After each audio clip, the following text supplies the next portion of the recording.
Good afternoon, everyone. Welcome to episode 2 of the Flexible Grid Technologies series brought to you by CLEAResult Energetics. Before we get into today's discussion, let me briefly introduce myself. My name is Kiran Srivastava. I have been working at the intersection of energy, technology, and sustainability for most of my career. Specifically, have done a lot in energy transition, energy efficiency, energy technologies, and efficiency. So very excited to be here with you all today. This webinar exists for one reason, to have an honest, practical conversation about the energy challenges facing our electrical grid and the technologies that can help address them.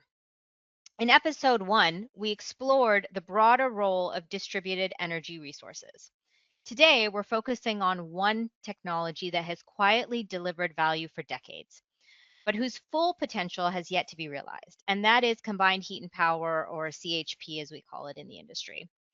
Before we dive in, I'm going to briefly introduce our distinguished panel.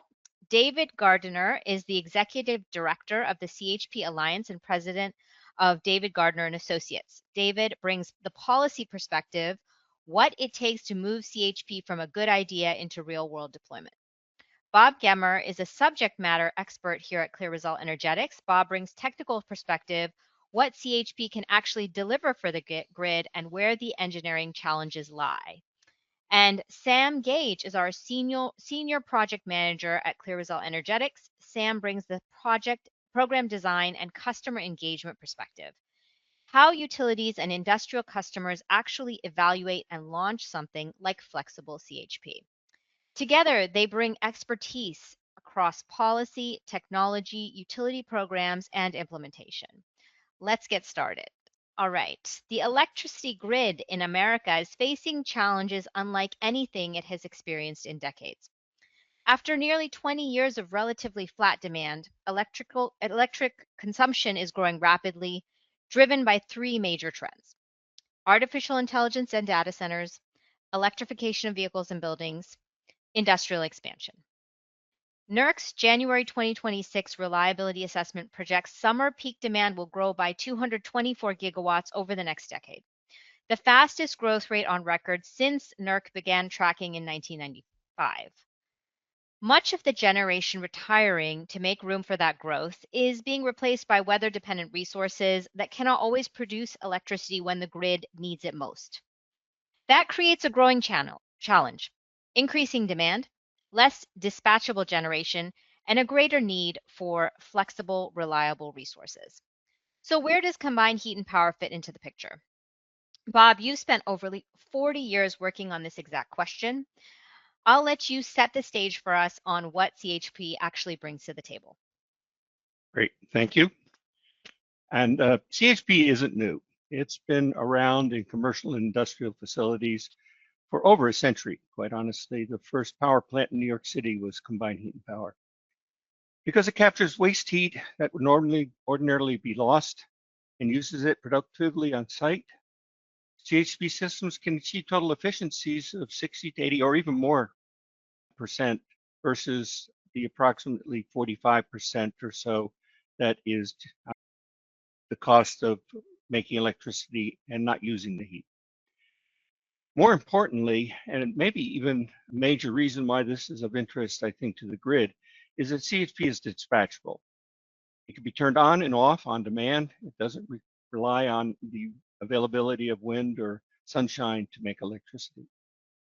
Right now, there are about 81 gigawatts of CHP installed nationwide. And this CHP, however, it hasn't been intended to be used to support the grid. Historically, it's been intended to support individual facilities. And there are a lot of issues related to that fact. One is interconnection to the grid is not a trivial matter for real and solid reasons. There are market rules and utility programs also that have inhibited the use of CHP as a grid resource. 10 years or so when I was at DOE, I thought of the idea that is expressed in the graphic at the top of the slide, which we called flexible CHP. This is combined heat and power systems that are intended to serve the requirements of the local facility, yet at the same time, on demand, can link to the grid. These systems had to have the advanced power electronics so that those services would be available essentially transparently to the facility owner. The facility owner really isn't interested in becoming a power supplier, but they certainly would like to make some money. With connection to the grid, there's a big opportunity, and we wondered what that might be. So in 2020, a report was published out of Oak Ridge National Laboratories that found that shifting CHP from traditional to flexible operations, as I just described, would make several thousand additional megawatts of CHP economically attractive for site owners, on top of what's already installed, while also delivering measurable value to the grid. That report is available, and if you want to look at it, it's online under Modeling the Impact of Flexible CHP on Future Electric Grid in California. Now I'll turn it back over to you, Kiran. Thank you, Bob. That's a great foundation. It's exactly the gap we're going to spend today digging into. Why technology this proven still isn't fully treated as a grid asset. Let's get into it. A meaningful share of CHP capacity already installed in this country isn't formally coordinated with grid operations today, as Bob mentioned. That's less a knock on the technology and more a reflection of how these systems were originally designed and permitted, built to serve one facility's heat and power needs, not to plug into broader grid operations. It's part of a wider pattern. A Power Magazine piece published just this month put the US gap in concrete terms. CHP supplies only about 8% of US power generation today, even though DOE and EPA estimate roughly 130 gigawatts of untapped CHP potential sits at US facilities that already have the right combination of steady thermal and electric load. Dave and Bob bring deep CHP expertise. Sam, your lens is a little different. You're going to bring the program design and customer engagement perspective, applying lessons from other technologies into this conversation. David, I'll start with you with a question. From your perspective, from your experience, moving technologies from concept to real world deployment, why has CHP's grid value taken this long to gain traction? Thanks, Kiran, and it's great to be here with you. I'd say it really stems from what you and Bob referred to before, which is that traditionally CHP units have been installed for the purpose of serving a single customer, meeting their electric power and heat needs. That started in industry for sure and has expanded substantially into what I think of as the commercial building sector, larger buildings, hospitals, colleges, universities, military bases, multifamily, all those kinds of things. So we still see CHP being installed around the country, perhaps not as much as we'd like, but still it's happening. But as you point out, we're in a totally different world than electricity these days. And we're facing rapidly rising electricity growth. I don't think there's anybody who knows how we're going to meet all our electricity needs. And CHP should be a part of that plan. And I think there's two things that would help get at people recognizing its value that CHP delivers to the grid. Number one, I think that data center customers should be more focused on the role that CHP can be able to not only help them, but also deal with the rapid rise in demand that we're seeing from data centers themselves. CHP obviously delivers on-site electricity, so it's extremely reliable. But to Bob's point, it captures the heat as we generate that electricity, and you can reuse it to provide the cooling that data centers need. If we do it the way most people are thinking about it now, we're generating that electricity really inefficiently. So we got to have the electricity to meet the electrical needs of the data center, and we need it to meet the cooling needs. But with CHP, you only need one of those things. I think the challenge here is that this is just a change from the way that data centers typically operate. They want to build their data center, plug into the grid, and be done with it. And this is different than that. But I think if we can do that, that will help everybody see what a big role that CHP can play in helping with the grid. And then the second piece of it here, I think, has to do with state regulators and electricity planners. They should be insisting that CHP is a part of what utilities are doing, not just at data centers, but really every facility that can install CHP. Even if you only install a 1 megawatt data CHP unit at a building, that helps relieve the pressure that we're facing on the grid. And it does so, as we've talked about, in a way that's both on-site, reliable, and reliability obviously is an increasingly important thing to electricity customers as the grid faces challenges and outages as a result of extreme weather and other factors. So I think that's it. Let's get the data centers on the program. Let's get utility regulators really looking hard at the role that CHP can play in benefiting the grid as well as individual customers. Thank you, David. Those are great points. I think in particular, having the data center industry adopt CHP would be transformational. And I'm curious, about what those barriers potentially are, so we can get into that later. I want to go back to Bob now. Bob, technically speaking, what can CHP offer the grid that most people outside the industry don't realize? Yeah, this is actually, I think, a critical aspect of what I was referring to in terms of having the right connection capability to the grid, because CHP properly operated not only is efficient, but it offers power to the grid that can be tailored to meet the needs of the grid. It can supply voltage support, frequency regulation. It has black start capability. You can run up a CHP right away, relatively speaking, to other means. The other point is not understood is that CHP is generally made using synchronous generators, not DC-based systems that rely on inverters to get the power to the grid, and that offers a sort of an inertia basis that CHP has that's not available from those other technologies. Another point I mentioned previously is it can be dispatched as needed. CHP is locally sited, so there are transmission losses that are saved.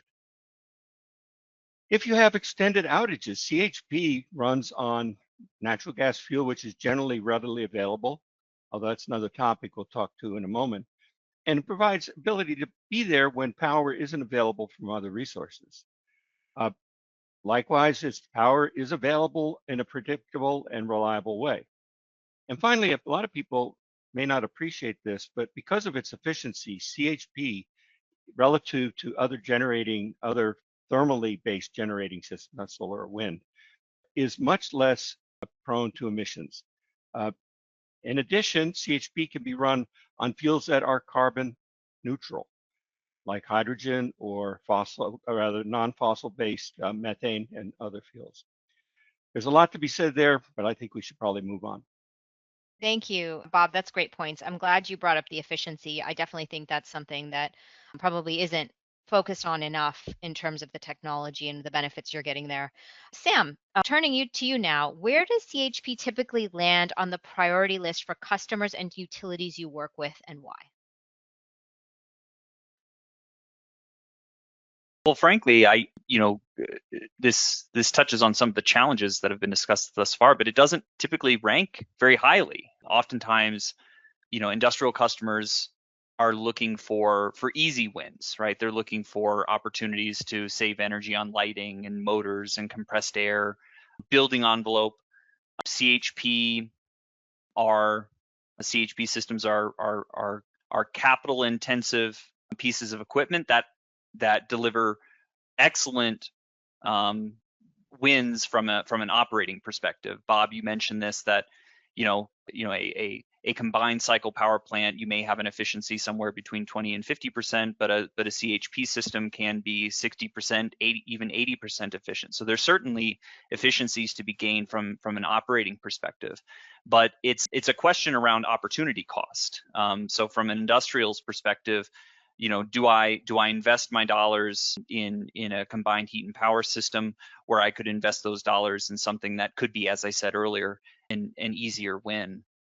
But I think that there's a major opportunity, and this again is piggybacking off of the other panelists, is where there's a chance to add reliability to your power. If you are struggling with power reliability or the availability of power, high price power, as we know now, power prices are increasing. Having on-site generation through a combined heat and power plant can increase your reliability and lower your average cost per kilowatt hour. And so there's a key advantage there. But there's, I think, some historical barriers between industrials and utilities when it comes to combined heat and power, because I mean, going back in time, utilities may have looked less favorably at local generation because it's against their own business plan. They're in the business of selling power. But now, with this new environment, with new large loads coming onto the system, with data centers, transportation, increased cooling loads that are happening in our buildings, utilities are having to take a second look at different generation technologies that can reduce, for example, stresses related to peak demand. And CHP, along with other local generation technologies, are certainly in the mix. Thank you, Sam. That's really great points. Yeah, one of the things I've been thinking about is, our customers doing that longer term modeling and planning when they look at, even though it's a capital intensive system, it's providing long-term savings for self-generation. And traditionally, you're right, the incentives haven't been there from the utility side, so that market hasn't been available to them. So there's great points. So moving on, if the technology works and the capacity already exists, what's preventing broader adoption? A recent Power Magazine piece breaks the barriers into 3 buckets. Capital cost, since installed systems run 1,500 to 3,000 per kilowatt. Regulatory friction, since interconnection requirements are often unclear or built for utility scale projects rather than distributed energy industrial systems. And ops and maintenance, which of course these systems do need skilled technicians and reliable services contracts, and that can be expensive as well. Which of these barriers has proven the hardest to overcome? And I'll kind of ask each of you in turn. I'll start with you, David. From what you've seen, why have these barriers persisted for so long? I think it stems from the same thing that we were talking about before, that the sort of beginnings of the CHP deployment has happened directly with individual customers. And it's a good thing that we have satisfied CHP customers in lots of different places these days. But I think it's just meant that we haven't paid attention to those broader benefits that get delivered to the grid overall. And as a result, especially policymakers, regulators, and the like, haven't really been pushing the electricity markets in the direction that rewards CHP for those kind of values that it delivers to the broader system, the kinds of things that Bob was articulating earlier, in the way that we could. There are certainly things that the regulators could do, but I would also say there's a potential here for kind of a national solution to this approach. Congress has provided some direction to the Treasury Department that they should add combined heat and power to the so-called tech neutral tax credits, which were created in the Inflation Reduction Act. And doing CHP once upon a time under the Inflation Reduction Act had a very nice tax credit that kind of delivered those benefits, but expired at the end of 2024. And this is an area where the Treasury Department on its own could act and just simply say, okay, we've added you back to the list of technologies that qualify. And I think that would really create a meaningful incentive to install CHP, and so that it could deliver the kind of grid benefits that we're talking about.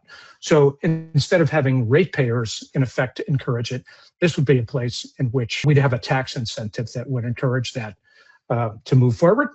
We've asked Treasury to act on this, but they haven't done so yet, but we're ever hopeful. That's great. I didn't know about that. That would be an incredible incentive for the market, I can imagine. Bob, moving to you, which technical challenges create the most friction when connecting CHP as a grid resource? Well, there are a number, and I should say that the principal friction isn't about the CHP system itself, but rather about the interface with the grid. Electrical, regulatory, technical issues, and operational issues that have to be resolved before CHP in any form can be reliably used as a grid resource. Principal among these is the requirement for interconnection and protection coordination with the utility.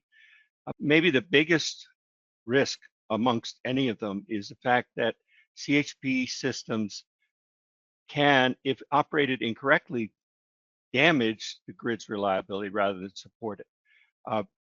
one of the things that was central to the program that I was initiated a decade or so ago was developing the power electronics, so that is not going to be an issue. As I mentioned, people that own a manufacturing plant want to make widgets. They really don't want to worry about the issues associated, make sure the power that's going to the grid works or not. I like to think of it, it's kind of an analogy of a rooftop air conditioner. You just buy one of those, plunk it down, turn it, wire it up, and walk away from it, and you get it serviced every once in a while. And so the concept that I had for the flexible CHP was comparable, that they would be containerized, fully developed so that they connect to the grid transparently. As far as the facility operator goes, they're still getting their electricity and they're still getting their power as required. But the system, the electronics are there to support the grid on demand. Associated with that there's issues related with concerns about islanding. If you suddenly throw power onto the grid, that can cause a lot of problems because the grid isn't prepared for it. Voltage regulation issues, synchronization with the grid. All of these can be handled, however, with with the electronics that we developed as part of the program I mentioned. And in addition to that, there are regulatory issues, standby rate structures and metering issues that are there, requirements for ride-through that sometimes are onerous. And then, of course, the utilities have to be in connection with the CHP system. And I don't know of very many plants that like the idea of somebody's electronic system nosing around how they're doing business. So that we have to be careful that that interface is secure from the utilities point of view, as well as from the facilities point of view. Those are the principal ones that I could think of. Thank you, Bob. Those are all great points. And you're right. Facility owners aren't in the business of the grid and the operation of the grid, so they want this to be as seamless as possible. So it's important for all those various issues, I think, to be addressed for them in as seamless a manner as possible. Sam, turning to you, in your work on electrification and efficiency projects, what hesitations do industrial customers usually raise about new grid-facing technologies? I think first and foremost, it's the question that's going to come up is reliability. And this is piggybacking off of what Bob said and what you said, Kiran, is industries are in the business of making manufactured product, not necessarily in providing grid services, and so they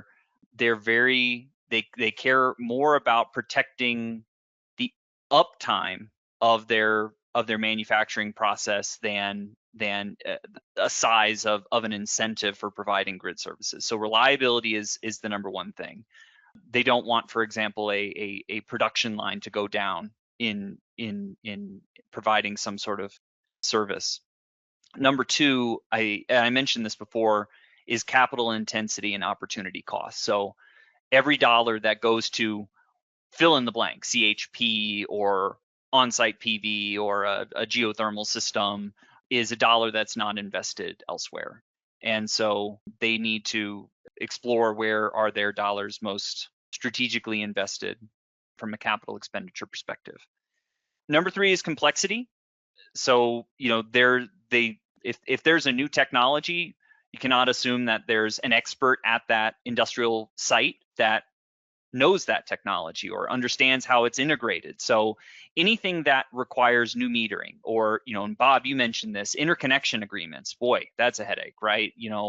If operating protocols need to change in order to accommodate a new technology, whatever it may be, that means a lot of internal work, or it means paying a third party to help them think through that internal work. So and then the fourth thing I would say, and this is something I think about quite a bit from an analysis perspective, is payback uncertainty. So, oftentimes when I'm running numbers for a base case system versus a system that has some sort of innovative technology, I will do that analysis from an unincentivized perspective or an unsubsidized perspective, because if a payback, for example, requires on is only bankable with a specific tariff change or a future pricing scheme, that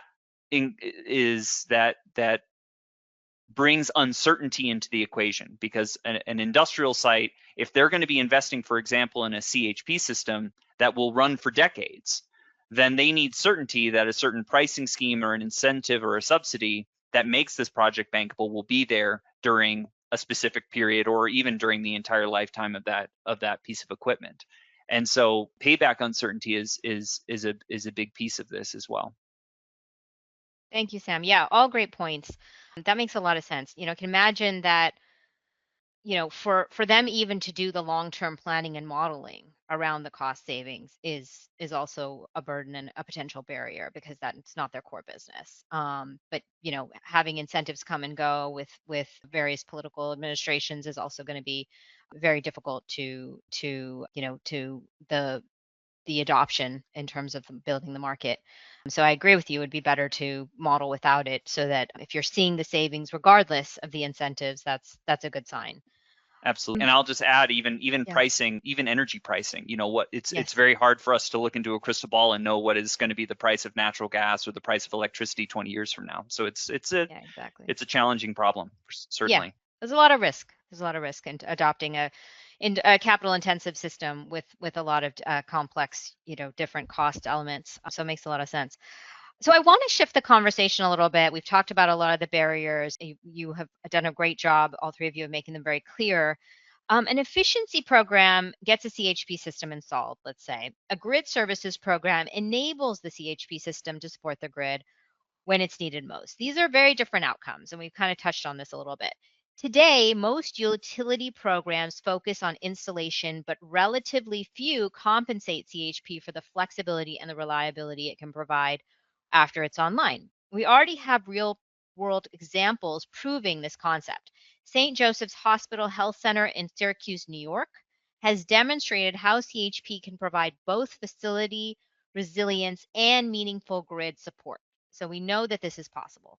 A recent Power Magazine piece points to one mechanism worth highlighting: performance contracting, where an energy services company finances, installs, and operates the system in exchange for a share of the savings, shifting the technical risk onto a party best equipped to manage it. The question isn't whether CHP can do it, it's how we make these kinds of programs more common. So to that end, David, have you seen utility programs moving in this direction? What's made any successful ones you're aware of work? Well, I think that we did have a period of time in which utility programs were expanding to allow incentives to be offered for CHP. Again, that's mostly, as you said, on the installation side. But I'd say the recent trend I haven't seen anything new recently, and I've seen some erosion because of policy changes in Maryland, for example. Baltimore Gas and Electric shut down their excellent CHP program. Massachusetts is considering some legislation now which would end its CHP incentives by 2028. And a lot of that is driven, not a good portion of that, I should say, is driven by states that want to reduce their greenhouse gas emissions. Good objective. I think where there's a disconnect here is a misunderstanding about the role that CHP plays in doing so. As Bob indicated earlier, CHP reduces greenhouse gas emissions, and it does so as you add it to the grid by displacing dirtier generation that may already be on the grid. We found that if you look at the marginal grid emissions in every region of the country, a 15 megawatt CHP unit, so a pretty good sized CHP unit, which is powered with gas, that marginal grid emissions are twice as high as the CHP unit. So there's a lot of dirty generation on the grid now that a CHP unit would displace. And one of the big upsides of CHP when it does this is that it operates at 95% capacity. So it's in effect generating those emission reductions all the time.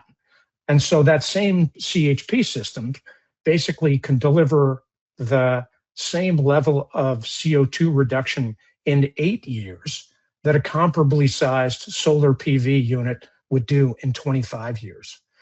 And I don't mean to suggest that we should be doing only CHP and not the PV.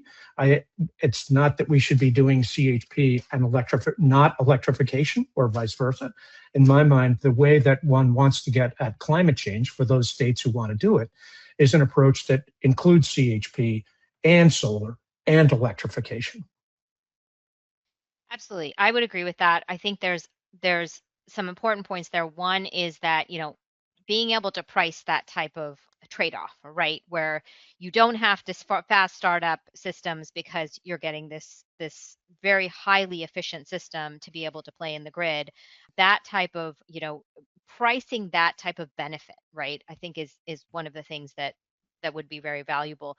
And I think that you're right that there's going to be a need for reliability and resiliency coming from the types of systems that can operate during weather events and different types of situations where non-fossil opportunities aren't available for whatever reason. So I think it's an all of the above approach, but the fact that you have a highly efficient system, right, is maybe lost in that conversation around fossil fuel use. So thank you for those points. Bob, from a technical standpoint, what elements does a utility program need to include from an interconnection, metering, or dispatch protocol standpoint to fully capture CHP's value?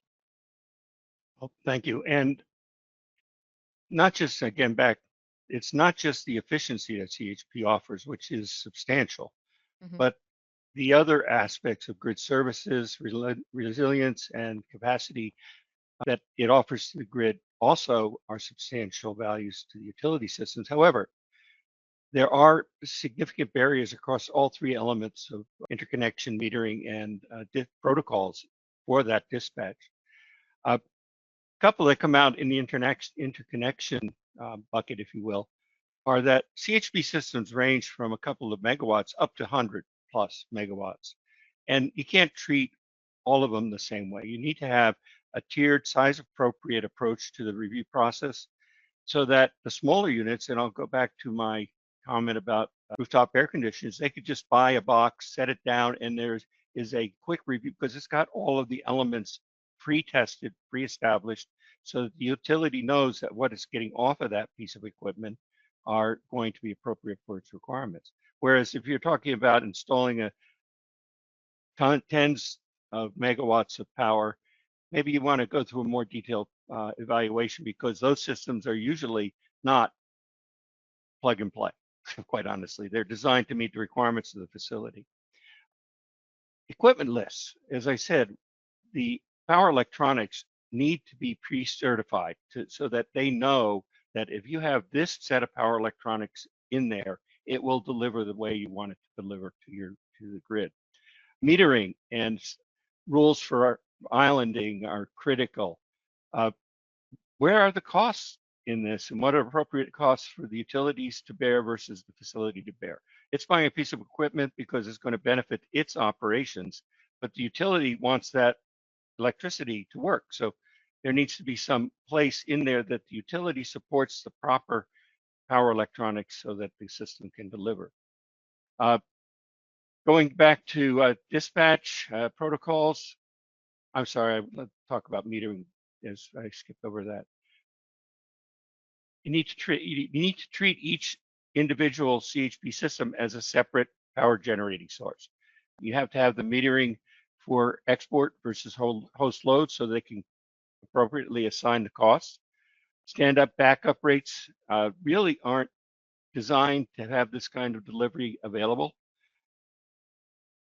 If there's heat involved, you need to be able to measure that for the facility so it knows it's getting its value as well. And finally, in terms of the whole idea of putting power onto the grid, you need to have a very well-designed structure for that to happen. The utilities are not going to sit back and say, here, just throw power over the fence. They're going to want that power to be delivered as they need it to be delivered. Again, I'll reference the work that we did in developing the power electronics. That is technically available. Those need to be certified and agreed to by the utility so they know they're getting the power that they want. Through this all, The programs that actually will succeed in capturing CH value need to treat it less like a customer with an unusual load and more like a power source providing power to their requirements that the grid needs.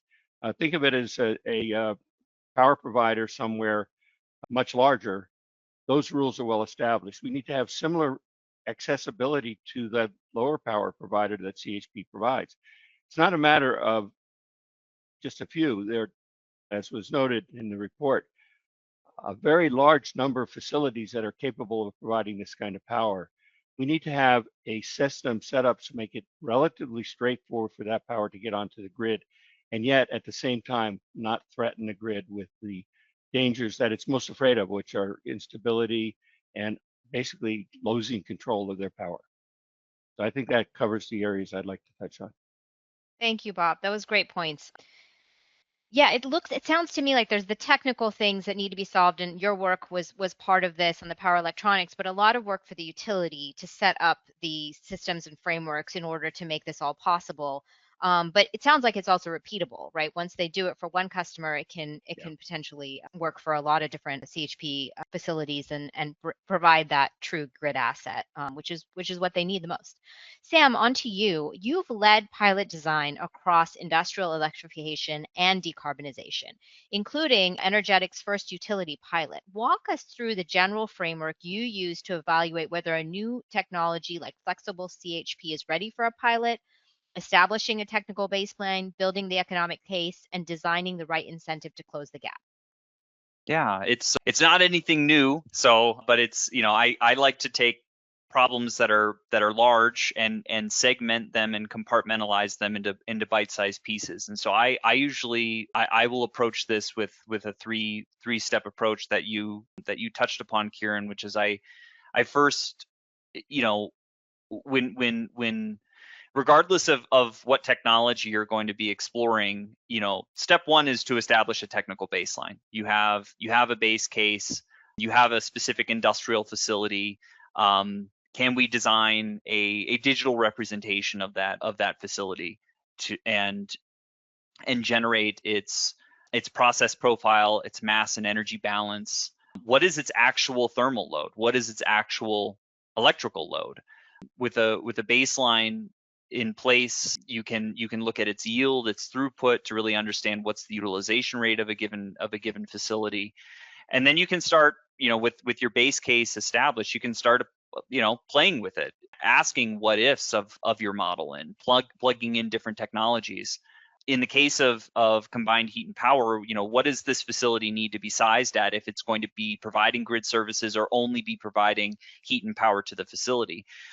Piggybacking off of what Bob was saying, flexibility isn't free. It's something that is going to require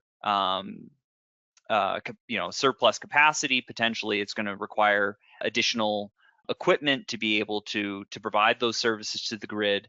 And so you need to do a little bit of a trade-off analysis of, are you sizing this to provide the facility needs?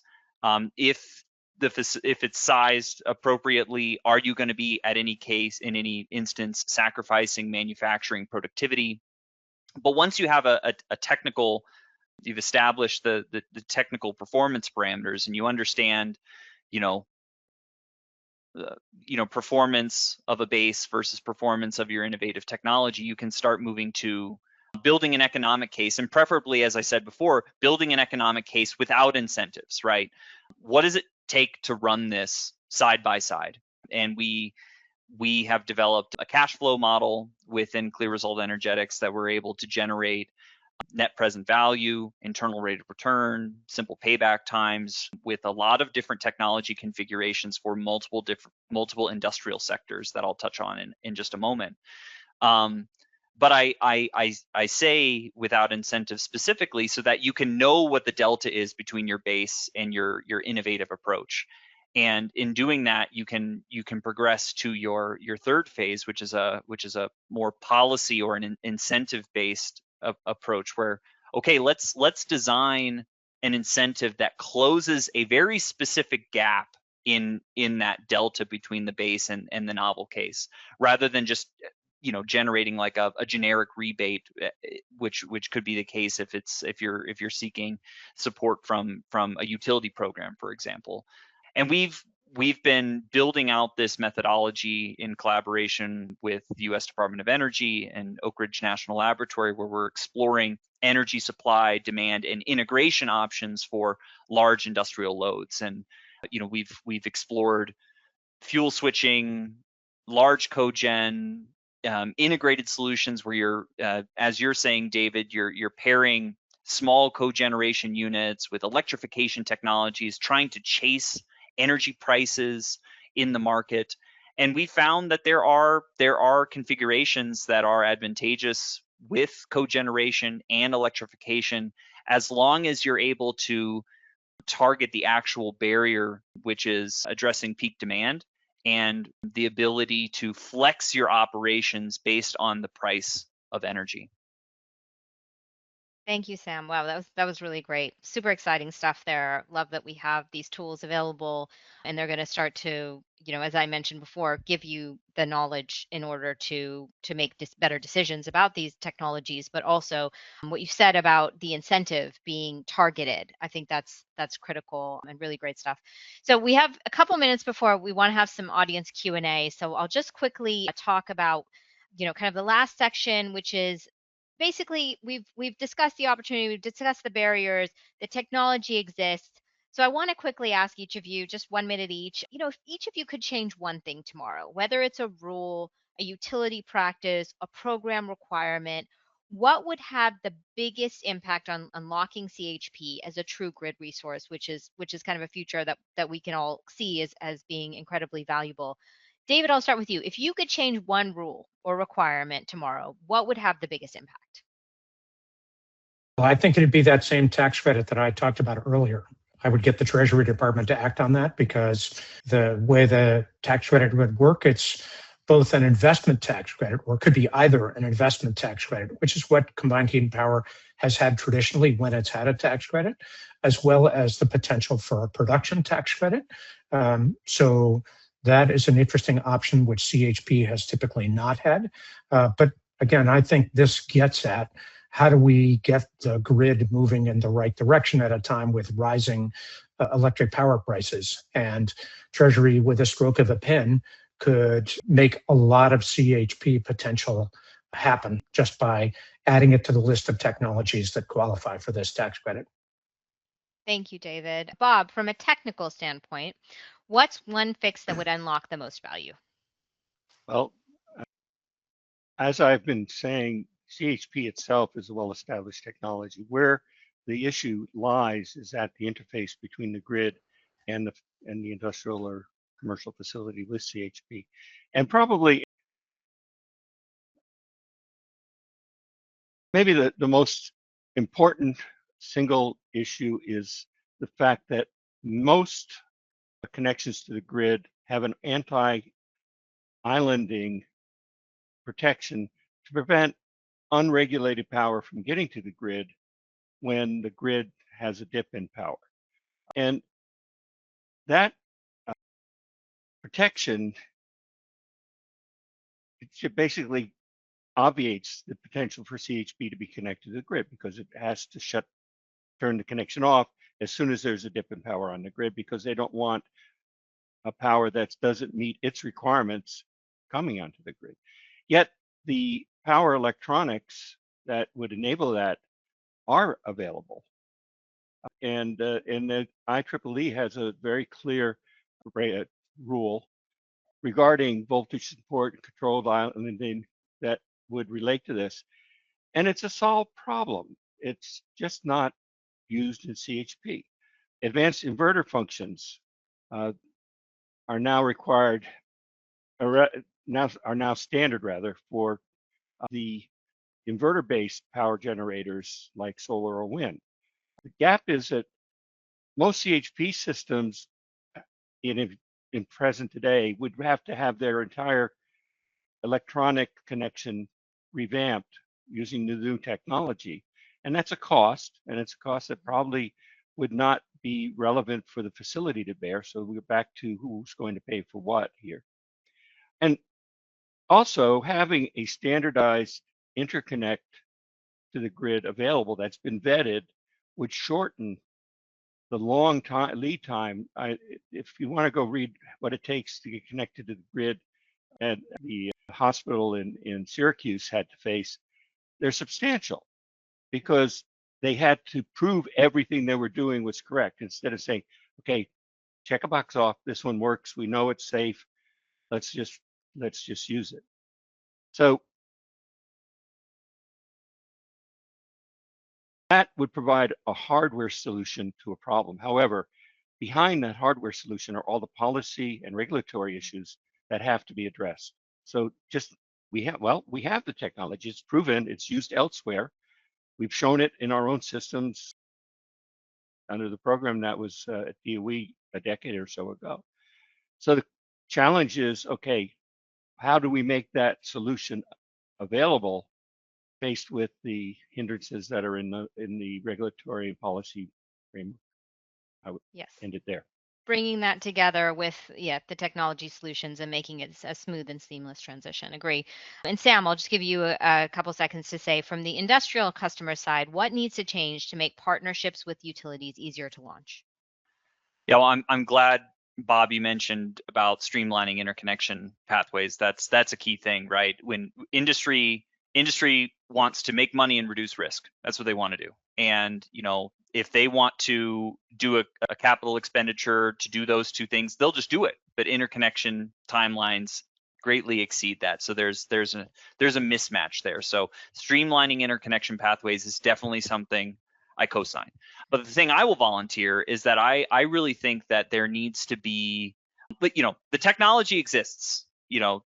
Sure, we can do some things around the margin, but the technology exists. I think what really needs is a greater, there needs to be a pathway to forge a new kind of utility and industry partnership. And I see that happening with third-party vendors like CLEAResult Energetics helping to bridge that communication gap, right? I'm seeing some of this happening in the marketplace, for example, with Otter Tail Power in South Dakota. They're creating thermal market energy pricing riders that are enabling grid flexible technologies to be deployed at industrial sites that give vendors access to cheaper electricity prices if they're able to leverage power when it is cheap and abundant, and not use power when it is at a premium. And so I think that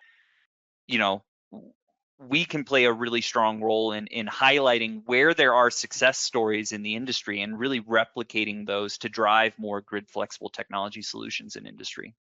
Yeah, I agree with you. I think that's a great point. I think we need to highlight those wins and those places where things worked out and use those as templates to further the entire framework and the industry.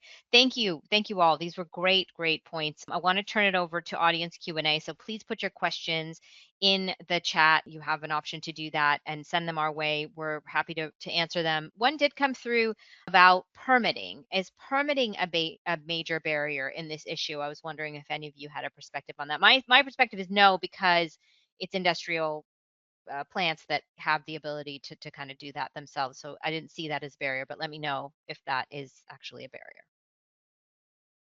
Let me say that permitting as a process is well understood by the plants, but the permitting process that is faced in terms of interconnecting with the utility sometimes can be very challenging time-wise, and utilities frequently aren't willing to spend the time and money because they don't see the return on investment that's available.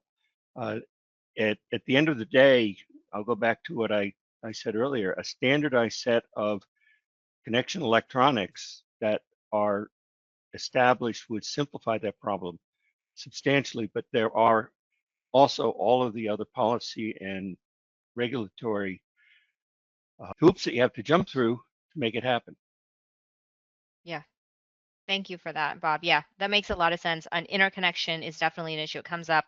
I think, with almost every conversation around the grid and connecting technologies, because it is so onerous and so time consuming. So that's definitely an identified barrier that's significant. I'm curious, David, this one question came in for you. What are views on outlook for hydrogen as a decarbonized fuel for hard to electrify industrial technologies? I mean, I think CHP and hydrogen can fit together very nicely. We actually did a paper on this a couple of years ago because there was considerable interest in this. And, you know, at the time, the manufacturers of CHP equipment said, look, we're all going to have hydrogen capable CHP units. Some of us already have it. We're all going to have it shortly in the future. And I thought one of the most interesting things that people said was that retrofitting an existing CHP system was something for hydrogen could be done at relatively low cost and at a time when the facilities were typically out for their annual maintenance anyway. So little disruption to whatever process you're engaged in there. And I've talked to some folks with CHP systems now who had looked into this and ready for it. So the real issue, I think, is when do we have hydrogen available? How much do we have it? Do we have it in adequate quantities? The CHP industry's ready to convert over whenever we have that. That's great to hear. And cost, I would just say, and cost. You know, DOE's target with the hydrogen shot was $1 per kilogram for hydrogen, which, if you convert it, I think is of $7.25 or $7.50 per MMBTU. Right now, the cost of natural gas is about $4 per MMBTU. So you're just looking at a cost disparity here. And when you're doing a hydrogen related analysis, where is your hydrogen most advantageously used? Yeah. Mm-hmm. Good point. Yeah, that scale of hydrogen production needs to bring the cost down, and that's going to take time, of course. A question that came in was about your point, David, on data centers and CHP, and I think this is just maybe helping to understand how CHP works. But the point was, can you elaborate on selling point for CHP to data centers? The main standard byproduct from CHP is heat, which data centers don't need. They need the opposite. They need to remove heat. How would you frame CHP in a way that is viable to data centers? So what the heat from a CHP unit can be used for at a data center is to drive a chiller, which delivers the cooling that a data center needs. And so instead of doing what most data centers do now, which is to use a standard electric generating unit run by gas, those same facilities that Bob was talking about earlier that are inefficient, where you just need to produce a huge amount of electricity in order to deliver the cooling that the data center needs. You simply produce less electricity, capture the heat from it, and drive a chiller. And the chiller delivers that cooling to the data center. And that's just a way more efficient way to do it. That's why CHP is efficient, is you're capturing the heat and using it. But it does seem counterintuitive. I get why the question gets asked, that we're using heat to drive cooling, but that's what we're going to do with the chillers. Yeah. And again, I think this is an example of an area which people know not very much about, but it's one of the real opportunities, especially as we look for, as the data center industry is clearly scaling up and looking for any kind of electrical power it could use. We should be using CHP, because otherwise we're being inefficient. We're driving up costs in a way that we don't need to, and we're creating emissions that we don't need. Yeah, exactly. I mean, the use of waste heat is, that's one of the major things, right, with certain really efficient technologies, is that you're taking out that waste heat and you're putting it to use. And there's a lot of great uses for it, particularly, generating electricity. So another quick question, I think we have time for one more quick question that came through, was CHP as a paired synergy with geothermal. How could we scale that across the US to match the success that Europe has had in that area? Thoughts there? Once again, I think that the technology is not the issue. It's the readiness and willingness of the users and the customers that would be available. It's all of the other side. It's the market that I think challenges us. The fundamental challenge we have here in the United States is that we are a very large, diverse country with multiple approaches, multiple ideas about how power should be generated, transmitted, and delivered.